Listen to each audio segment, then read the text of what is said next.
Marie, can you introduce yourself, name and where you work and what you do there? Sure. So I'm Marie Schrenkel. I am the Deputy Director for Washburn County Health and Human Services, Washburn County, Wisconsin. And I'm part of this connected project with our mental health task force. I sit on that task force as a county partner and have been involved since the beginning of this project. All right, so you worked at the county. Why did you choose the county or government type? Aren't they just all kind of bureaucratic and slow moving? Well, I would say that I came here more as like a needed change for myself, not necessarily. I had actually at one point said I would never work for a county. I had worked for nonprofits prior to that. However, I had been here 4.5 years and I stayed because of what happens here. I stayed because of the culture here and the desire to make things better in this area. I think a lot of times, like you mentioned, things can get bureaucratic and it takes a long time to move things along. And I hear that from other counties. I hear that from other county workers. And I just don't think that's the culture here. And that's a part of why I'm still here and want to be a part of that effort. Great. Who has been the biggest influence on your life? I would say that would probably be my dad. He always encouraged me to do well, thought highly of me. Of course, I'm his kid. I totally get that. But he would listen to what I had to say and would like help me figure out how to problem solve that. He was never dismissive of, what was going on. And just anytime I would tell him something happened, even as an adult, he just never act surprised. He would just say, well, yeah, of course, you can do whatever you want to do. So I just really appreciate his approach. So yeah, I see him as kind of a role model as to, how to handle things and approaching a problem in a kind, thoughtful manner, I guess, and trying to make things work and keep everybody together and really find a solution. He definitely was not a bulldog by any means or a pushover. He wouldn't push his way through things. So I just always admired the way that he handled those sorts of situations. So, yeah. Okay. What are the most important lessons you've learned in life? I would say for me, probably honesty is the best policy. I think that when you approach something, if you really want to get to the bottom of a problem, if you really want to move something forward, if you can't be honest, then the rest of that relationship, the rest of that problem solving, collaborative, whatever it is, personal relationships, if that's not built on a pretty basic foundation of honesty and trust, it's probably not going to last very long. And it's a lot easier to just come forward and be honest from the get-go than trying to keep up this facade or, make things something that they're not. Yeah, that's very true.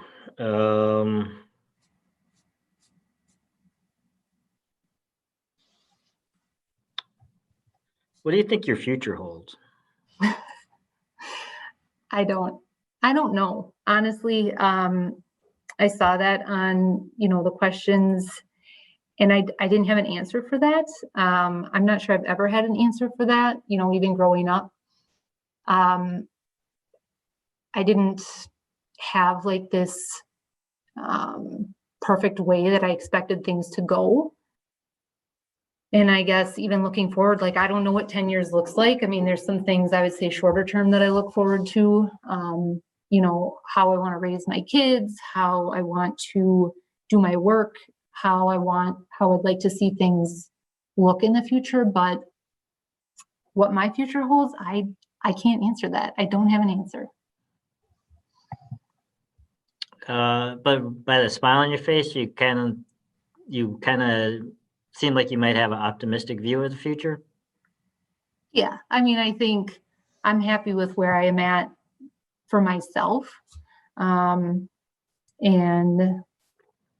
yeah, so I guess maybe because I'm okay with where I'm at now, I don't worry a whole lot about the future. I'm okay rolling with the punches. I'm okay with, continuing on because I have a lot of satisfaction in my current situation, my life. Good. Yeah, it seems like progressive programming, future programming is part of your job description. Are you looking forward to that aspect of it? Yes, I think I like efficiency and I like things to work the way they're supposed to. So, if we are talking about new programming here, if we're talking about departmental needs or even talking about the task force or this project, is that, I don't like to see things just kind of move along for the fact of moving along. I think if you're going to do something, you should do it well. You should do it well the first time as much as possible.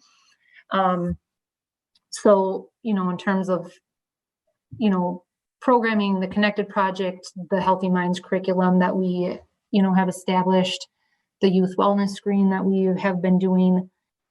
It's been really nice to see some of those things, especially the youth wellness program or screen.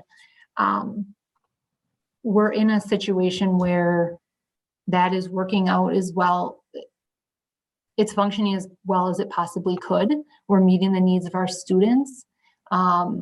People are comfortable with that process. And I think it has a good reputation. And so I think that's really important in any programming, looking at bringing on some other initiatives here as far as youth diversion is, I think if you're going to do something, you need to do it to your best capacity. And I think that's how we build our reputation in the community. And you were on the ground floor and really did a lot of the program development for the youth wellness screen. So definitely kudos to you on that. Thank you. Future looks okay. What do you think it means to have hope? I think if you have hope, it means you have a willingness to continue to try to make changes. I think when people lose hope, they stop trying, they stop having the ability to, maybe the ability to try. I think if you think your own effort can make a difference, that's what continues to motivate some people. I mean, that's how I stay motivated is, it doesn't have to be a big, huge change. It can be something minor. It can be a very basic thing in an interaction with someone. It can be programming that we do here. It can be with my family, is that we can always make things better. And that's a one person at a time choice.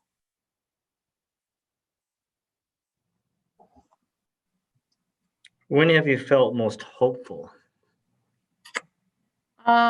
Well, interesting, because the first question you asked me was about county government, and that was probably an opportunity that, again, it was kind of a leap of faith on my part. I personally was not in a good spot when I made that job change. I felt I needed something different. I didn't know what that looked like. I wasn't even sure if I wanted to be here. But after becoming established, I felt hopeful that things were going to change for me, my outlook on my own, my career, how I was as a person, of being more,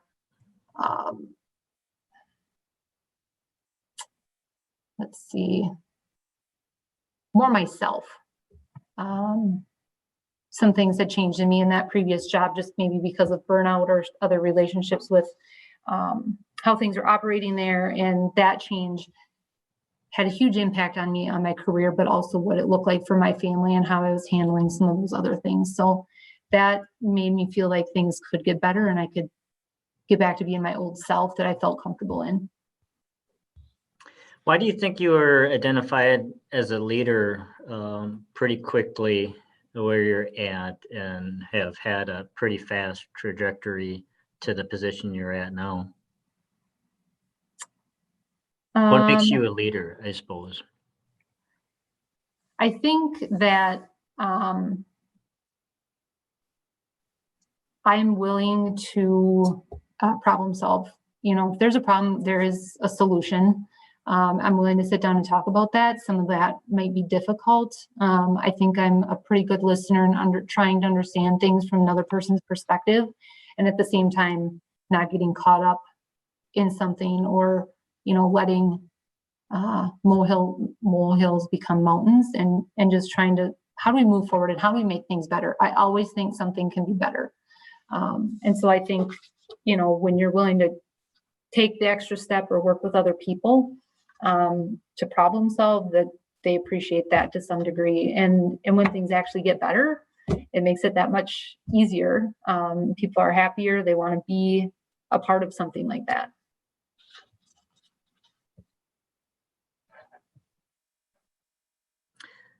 What challenges have you or your community faced in finding support for mental wellness? It's a rural community here. And so everybody kind of knows everybody. And also this is a very much like pull yourself up by your bootstraps sort of area. And so needing help or asking for help is kind of, you're going to get eye rolls. You're going to get, well, just brush it off and move on sort of attitude. And so I think that makes it very difficult for people who do feel like they need to reach out. One is, am I going to be found out? And are other people going to know? Or is there somebody I can talk to that, as I feel comfortable, is going to keep this information confidential? And so when you continue to layer that on and people don't feel like they have those resources, I think they just turn in on themselves more. So that's been a challenge. I think, there's very few providers, there's only a couple of providers in both of our small local towns. And so people, I think, just hesitate for all of those reasons. So I think those are barriers, and just the very kind of conservative, like I said, pull yourself up by your bootstraps. Like, why can't you just make this better on your own? I think really deters a lot of people.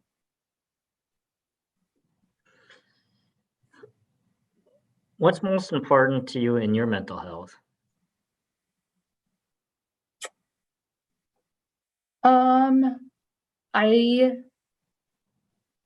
I think my mantra is I don't like drama. I have told my staff that I don't bring that to personal relationships. I keep my circle very small. And so what was the question again? What's most important to you in your mental health? My mental health. So it matters very much to me that the relationships I have are open, that there's good communication, because I feel like if those things are okay, then I'm okay. I've done more for myself now that my kids are a little bit older. When they were younger, and because of my husband's working circumstances, I was by myself a lot with my kids, and that was very difficult. So I think I've done a better job in the last couple of years of really kind of more taking care of myself, been able to get back into exercising and working out, and just doing something for myself and not for everyone else. So all of those things, I think, contribute to feeling good about where I'm at. All right. Getting right into the meat of this.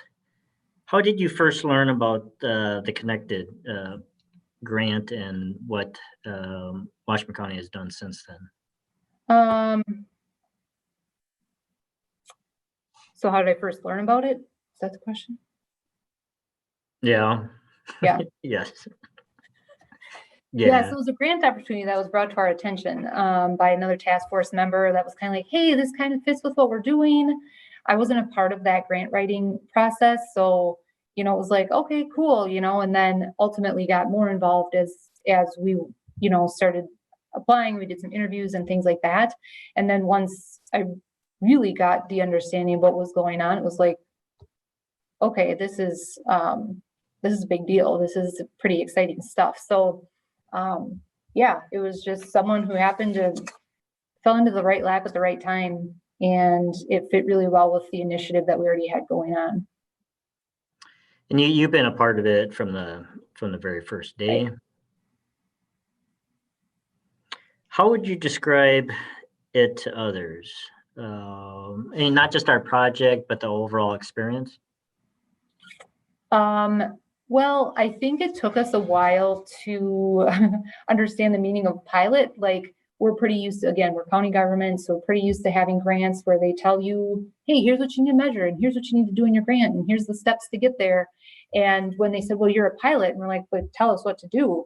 No, when they say you're a pilot program, they truly meant you're a pilot program. So the cool part of this was we have never been told what to do. We've been very much guided in the work that we were already doing, and encouraged, I think, to really think outside the box, and bring some new ideas to our team, but also to our task force, and what can we do for our community. So, you know,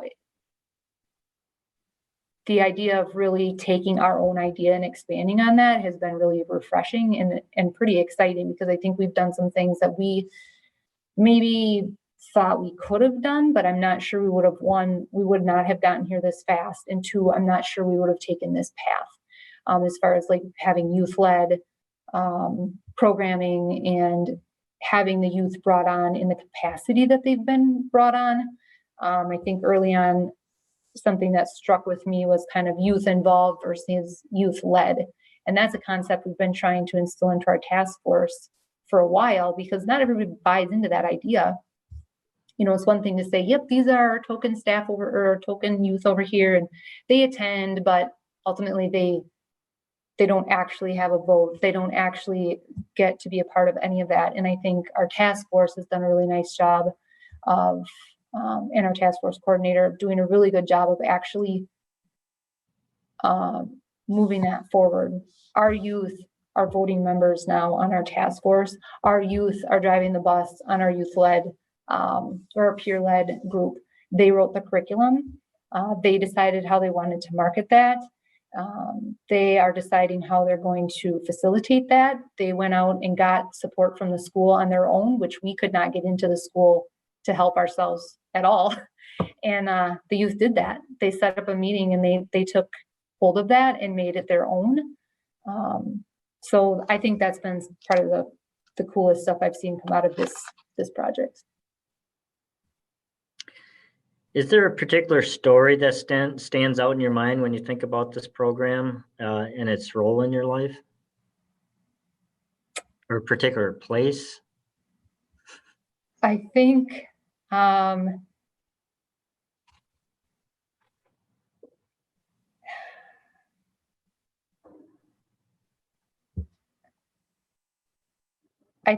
probably when we all got together in Nashville and really started to understand, because I think even at that point we were still kind of trying to find our way,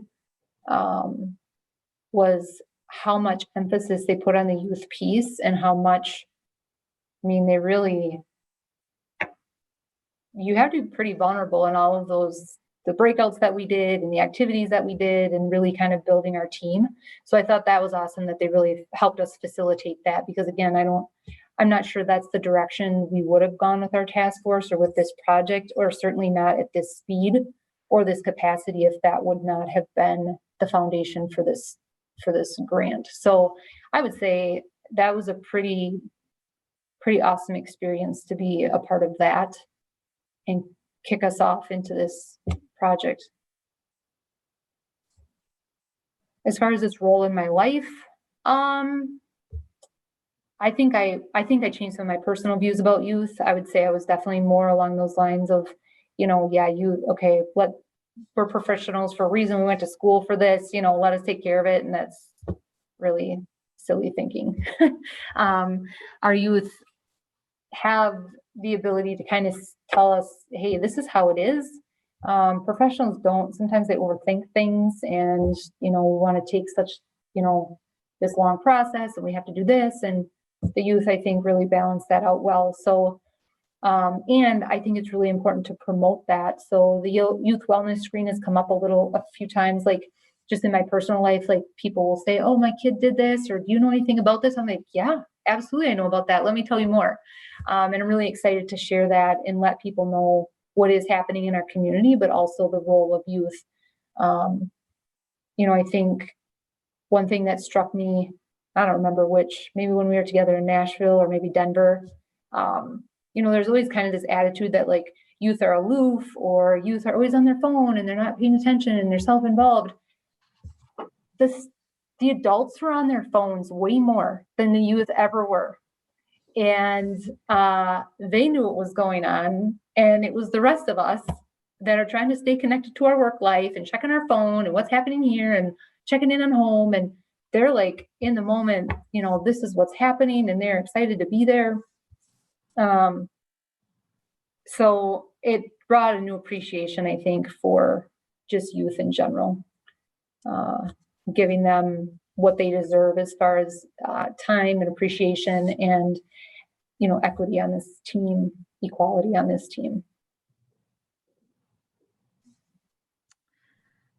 So what makes you passionate about youth mental health, and what is your personal why? So prior to coming to Washburn County, I worked with youth in a treatment program. I heard a lot of rough stories, a lot of trauma, a lot of experiences. And I always remember thinking like, and yet this kid is still sitting here telling me about this. I don't know if I ever would have even been able to get up out of bed that morning. And yet here they are telling me this and continuing to like move things forward for themselves and wanting things to get better. And I've always appreciated being a part of that. I don't think that we as professionals create change in people. I think we help facilitate that. I think we can help be navigators, but it has been nothing. One of my biggest satisfactions in life, I think, is seeing a kid take ownership over something and overcome challenges that they did on their own. I was a part of that, which I appreciate, but they were the ones that did it and feeling good about themselves about that and feeling like there is hope, going back to that hope question, that they feel hopeful about their own future.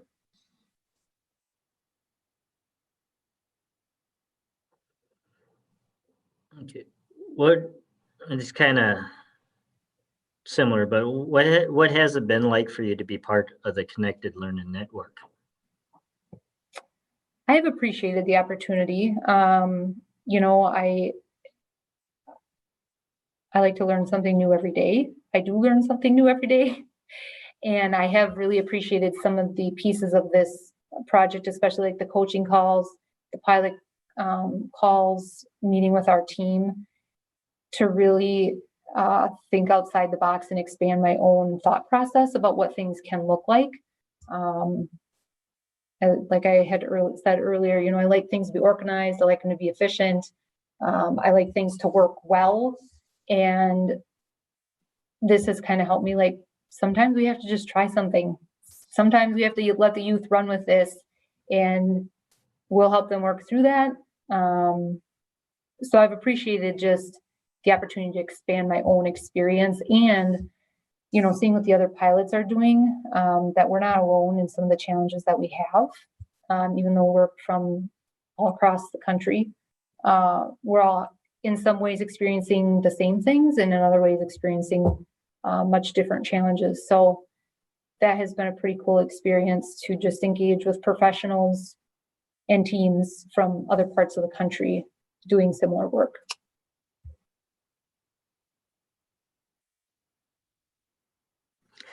What do you wish could change about how society treats young people and how society treats people with mental health issues? Well, I kind of touched on that a little bit. I think there's a lot of stereotypes about youth now, like, again, that they're self-involved, they're aloof to things, they're always on their phones. I don't think that's accurate. I think that's a stereotype that people put out there. the conversations we've been having with our youth, and even just in communication with some others, talking with local teachers, is that youth are very connected. I think they're connected in a different way, virtually or whatever, with friends. But they're very aware of what's going on. They're very aware of what's happening with other people and dynamics. And I think the pressures now of what people think of you, you can't shut that off because of, social media, because of, bullying, things like that. So I think there's a lot of stereotypes that just aren't accurate. And I think, how society treats mental health, I still never cease to be amazed at what people will say, just being completely uneducated about what's going on. I've worked in mental health a long time. And so sometimes I think the things that I know or understand or believe about mental illness are like common knowledge or common sense, and it's not. People are just very ill-informed about what goes on in mental health, or I think trauma-informed care is really important, that, how someone sees the world is really through the lenses of their experience. And assuming that or judging so harshly is really unfair. And I just wish people would take the time to listen and understand. Listen to understand, not listen to, think of your next response. So unfortunately, I think that is not necessarily even just here in our area. I think that's just general society, is we don't really listen to understand, we listen to respond. Or listen to, move on to the next thing. Yeah, formulate your own argument before the other person gets a chance to put 2 cents in. I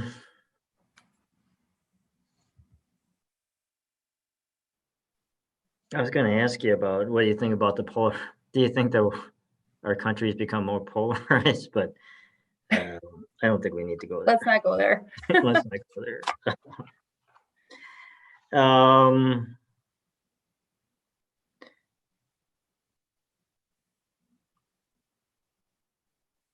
How would this change affect your future? So we talked about change. What do you wish you could change about society treats young people? How would this change affect your future in your work? I think I've become more aware of, again, like how ill-informed people are about mental health. I think I used to kind of just let those things kind of blow off, like people just say things that they shouldn't say. And I would say now, and I hope in my future, is that I will take the opportunity to continue to try to educate people, because I think that's my job as a person, as a human, not because of the work I do, but just, I think there just needs to be more understanding and more tolerance in society. And so my hope is that I can take that with me and continue to have an impact, even if it's one person at a time, that to instill just a little bit more understanding in them and offer conversation, or, one thing that I do here is that I manage our crisis line, and I've talked to a lot of people and asked a lot of people about suicide. And I talk about that in conversations I have with people. It's something that I'm comfortable having. That is not the case. And I can just see when I tell people that's what I do, they become so uncomfortable. They don't want to look at me. They don't want to talk about it. They start shifting around in their chair. So if I can just bring a little bit more comfort to people to ask questions, or that they have the comfort themselves to start having those conversations, that's what I would hope that I can bring to the table.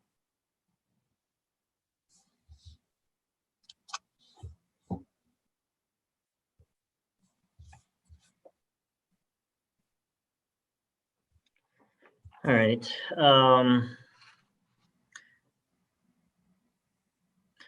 So what has been the most significant change you've experienced from being involved with the Connected project? I think you kind of touched on it. I don't know if one in particular. Yeah, I think just my own knowledge base, my ability to, I will always say I'm not an idea person, so I really try hard in that arena because I'm a doer, not not a idea person. So really to try to think about how things can be different for us and for in this community. Is the question the biggest impact? What's the question? Most significant change you've experienced. Oh, I've experienced. So yeah, I guess just thinking outside the box, having those conversations, but then also that it worked. Like our youth did what they said they were going to do. So I think that makes me maybe a little more trustful of the process or willing to take risks.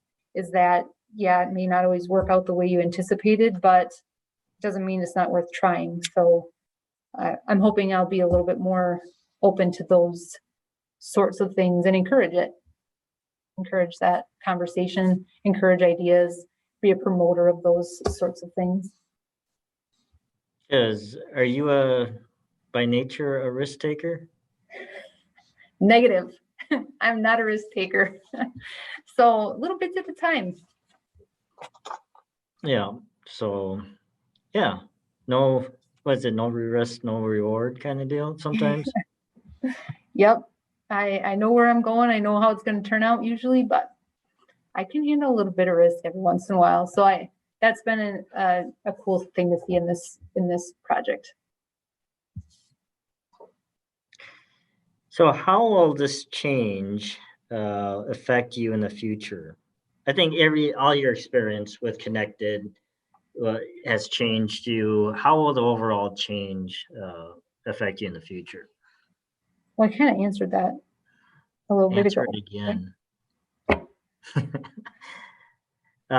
You want to add? Is there anything more as you think about it that you want to add to? Back to me in the future. I mean, I think you kind of said. I mean, there's a lot more faith in youth to be able to lead their way. Bring them on board with more and more programs in the future. I know your boss, he'd say, he's always realized that youth have a strong voice, a stronger voice now than when he was growing up. And I think it's, if you want to make an impact in youth, you got to let the youth speak. But yeah, he's not the one being interviewed, so. Yeah, I think it just, again, just continuing to educate other people and kind of bringing awareness, not shrugging that off, not just saying this is just my job, but how it affects me and me as a community member. I work in the community that I live in. So whatever happens in this community impacts me and it impacts my children, my family and future generations. So, I think it encourages me to be more involved in speaking up and encouraging some of those changes to happen here and for youth to develop that voice in our community. Where do you think the community is at now as far as mental health, and how much can it improve in 20 years, do you think? 20 years?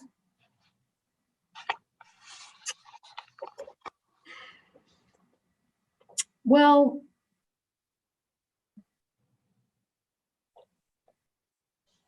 I think you're always going to have outliers that are going to be the ones that speak very negatively or voice. We were having a conversation with one of our school counselors recently about, various populations in our school that are underserved. And my hope is that, there just becomes more, not just tolerance. I think tolerance isn't a great word, but acceptance maybe of mental health, of, you know, that there's a willingness to engage, to understand, to, you know, that our community is all one group of people. It's not, you know, this group versus this group. And, you know,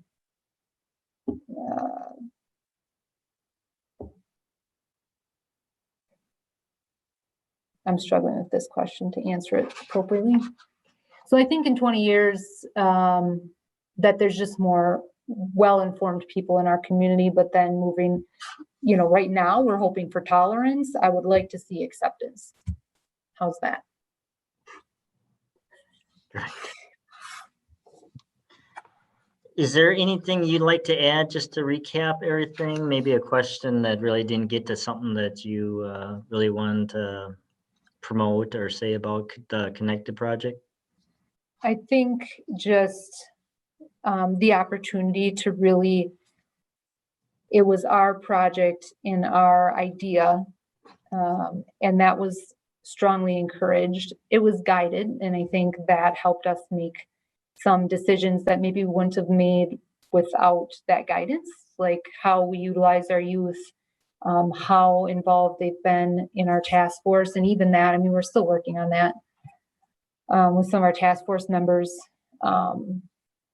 But I think that's been something that's been really important about this project, is that we weren't told what we were supposed to do and expected to stick to a plan. We were expected to come up with our own plan and then run with that and look for the feedback to make it fit for our area and for our community. And that has felt pretty good to be a part of something like that, that allowed us to do what we felt like was best for our community. Oh, great. I think that's it. I think that's all the questions I had. You've been an excellent guest, and I appreciate you coming on.